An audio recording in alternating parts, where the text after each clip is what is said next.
Galera, hoje finalmente um vídeo mostrando como eu treino a minha discursiva, ou seja, a minha redação para concurso público. Vou mostrar na prática para vocês como que eu organizo a minha redação, os marcadores que eu utilizo, vou compartilhar uma redação, a última redação que eu acabei de fazer hoje. Então eu tenho certeza que esse vídeo vai ser bastante produtivo e você vai aprender muita coisa aqui. Então bora pro vídeo de hoje. Fala galera, beleza? Meu nome é Hugo, seja bem-vindo a este canal, o maior canal de concurseiro para concurseiro do YouTube. Bem galera, e hoje vamos aqui dissecar a redação.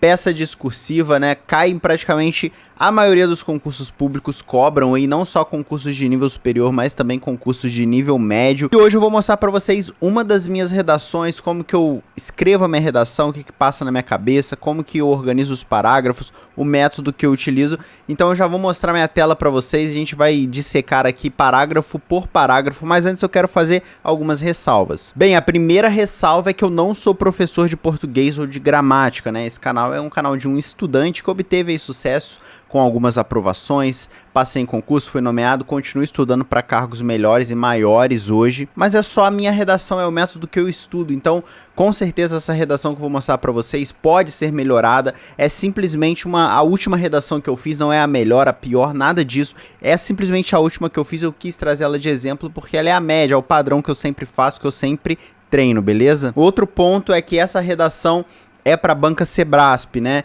Ela tem um modelo bem condizente com o que essa banca de concurso cobra, então cada banca, de forma geral, a redação é uma só, né? Você tem um conceito aí de redação, que é introdução, parágrafo e conclusão, mas a Sebrasp ela tem um método específico de cobrança, a gente já vai ver isso, então só para vocês saberem que essa que eu vou mostrar está nos moldes da banca Sebrasp. Bem, feito essas ressalvas, chega de enrolação, bora pra tela, porque eu vou mostrar parágrafo por parágrafo para vocês. Bem galera, então tá aí na tela para vocês o tema da redação. E vamos comentar um pouco sobre isso. Eu peguei um tema aqui aleatório e a primeira observação que eu faço, eu pego temas que professores fazem. Professores, cursos preparatórios, eles colocam em blogs, colocam no próprio perfil do Instagram, dando sugestões de temas. Eu faço de provas anteriores de professores, então isso eu não me prendo muito a isso. Você acha facilmente aí na internet vários temas para você treinar, beleza? Esse aqui é um modelo padrão do CESP. Então vem aqui o tema da redação, comportamentos racistas e a prática estereotipada nas mídias e na sociedade. E o Sebrasp, ele elenca geralmente 3 coisas aqui. Isso significa que sua redação tem que ter 3 desenvolvimentos, tá? Então você tem que ter um parágrafo para falar do tópico 1, do tópico 2 e do tópico 3. Então nesse caso eu tenho que falar sobre o tema geral, que é comportamentos racistas e a prática estereotipada nas mídias e sociedade. E eu tenho que falar sobre a prática de racismo nas mídias contemporâneas, comentar acerca do racismo estrutural e dissertar sobre as possíveis causas do racismo. Cada item desse precisa necessariamente de um desenvolvimento, tá? Como eu disse, a redação ela é composta de uma introdução, desenvolvimento e conclusão, geralmente. Então, sem mais enrolação, bora para a primeira parte da redação, que é a nossa introdução. Bem, essa é a minha introdução, olha só.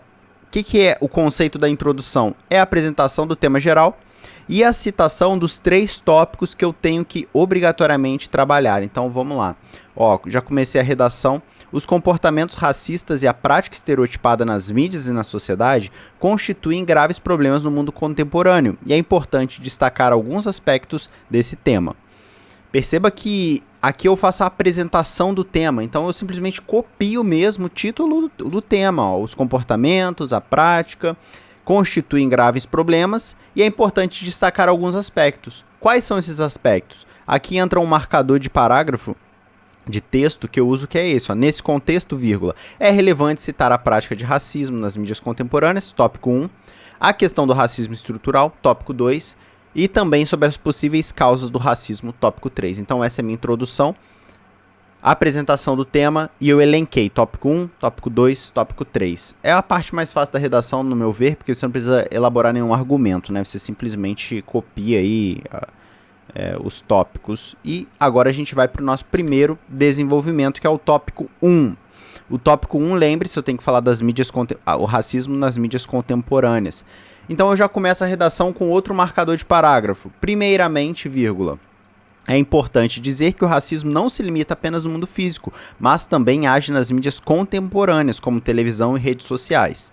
Aqui o primeiramente é um marcador de parágrafo, muita gente, mas primeiramente eu ouvi dizer, não, cara, a melhor redação da PRF, a melhor redação da PF dos últimos concursos, o cara que fez 20 pontos, gabaritou redação nota máxima, ele usou o marcador primeiramente. Então, desencana disso. Os casos de apresentadores de programas televisivos que cometeram esse crime ao vivo são inúmeros e reforçam a ideia de que sim, o Brasil é um país racista. Ainda vale ressaltar, a presença de um mundo virtual em que se pode valer do anonimato contribui ainda mais para o aumento de casos de racismo. Então aqui, novamente, eu trago o tópico, a primeira coisa eu puxo o tópico, né? Eu faço a retomada, que eu tô falando agora de racismo nas mídias contemporâneas. Usei como exemplo 2 casos, televisão e redes sociais, como mídias contemporâneas, e logicamente eu trouxe um exemplo para cada coisa. Então, um exemplo de apresentadores de programas televisivos, ou seja, da mídia da televisão, e depois eu falo outro marcador de parágrafo. Ainda vale ressaltar a presença de um mundo virtual em que se pode valer do anonimato. Então aqui eu falo de outro exemplo, que é a internet, as redes sociais. E concluo assim o primeiro tópico da minha redação, que é o primeiro desenvolvimento. Vamos para o tópico 2. Novamente começo com um marcador de parágrafo seguindo o mesmo preceito. Eu retomo o tópico e depois eu desenvolvo meu argumento. Então, paralelamente a isso, tem-se a questão do racismo estrutural. Então perceba que esse marcador, pessoal, independente do que eu estiver falando, eu sempre vou usar isso. Então eu posso falar, paralelamente a isso, tem-se a questão da violência contra a mulher, tem-se a questão da violência no trânsito, não interessa, eu sempre uso esse, é o chamado esqueleto da redação. O termo é utilizado para se referir a um tipo de prática que está tão enraizada na cultura e hábitos de uma sociedade que chega a ser difícil até mesmo sua identificação por parte dos autores. O racismo estrutural está presente em instituições públicas e privadas e até mesmo no ordenamento jurídico, o que torna cada vez mais relevante o seu respectivo combate. Então aqui eu falo um pouco sobre o que é o racismo estrutural na minha visão, né? Uso alguns marcadores de parágrafo e falo o que torna cada vez mais relevante o seu respectivo combate. Muito simples, usei o mesmo raciocínio que eu usei em todos os desenvolvimentos e vou para o desenvolvimento número 3, que obrigatoriamente eu tenho que falar, que é o último. Além disso, pode-se elencar outro marcador de parágrafo que, novamente, é o esqueleto da redação. Posso usar isso em qualquer redação. Além disso, pode-se elencar diversas causas para o racismo, como o processo de abolição da escravatura no Brasil, que foi um dos últimos países a abolir. Esse processo contribuiu para uma marginalização da população negra e para o aumento da desigualdade social. Também cabe destacar o amplo vocabulário português, que atribui à cor preta tudo que é ruim, reforçando estereótipos e segregando ainda mais essa população. Então aqui é importante destacar outra coisa. A questão pedia para eu falar possíveis causas do racismo. Possíveis, está no plural, então eu não posso trazer aqui somente uma, eu tenho que trazer 2, então eu trouxe 2. Falei o processo de abolição tardia, né, da escravatura no Brasil, e também falei sobre o vocabulário português, que sempre atribui à cor preta tudo que é ruim, reforçando estereótipos e segregando ainda mais essa população. Eu quero fazer um parênteses aqui, que é o seguinte, depois que eu tava lendo esse parágrafo, cara, eu queria mudar várias coisas, eu queria ter colocado a abolição tardia da escravatura no Brasil, só que eu deixei exatamente assim, porque essa é a vida real. Na hora da prova, você às vezes vai ter 1h30, 1 hora pra fazer sua redação, cara, você ainda tem 120 itens pra responder.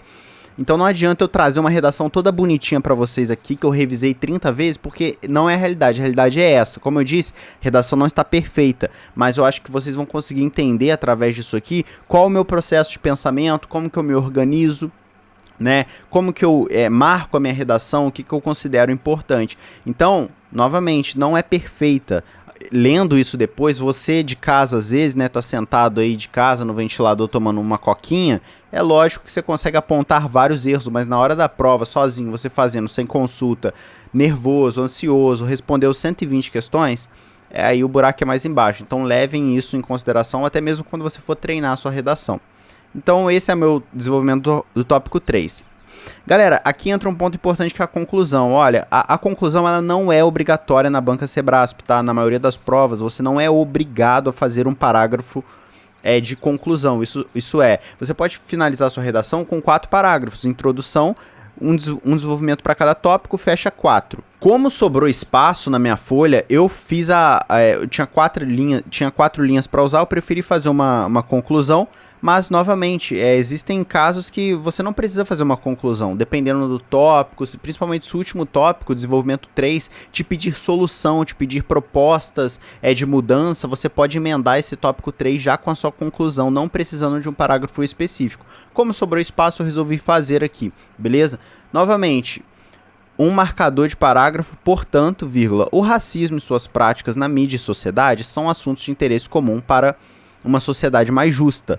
Então, esqueleto da redação, eu poderia falar, portanto, a violência, o combate à violência contra a mulher na sociedade são assuntos de interesse comum para uma sociedade mais justa, por exemplo, né?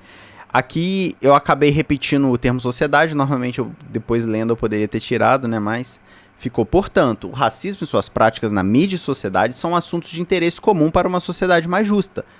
Afinal, um Estado democrático tem como princípio o respeito da dignidade humana e igualdade entre todos. Fechei minha redação com exatamente 30 linhas. Essa aí é a conclusão. O que eu faço? Marcador de parágrafo, retomo o tópico central, ou seja, qual que é o tema? É o racismo e suas práticas na mídia e sociedade.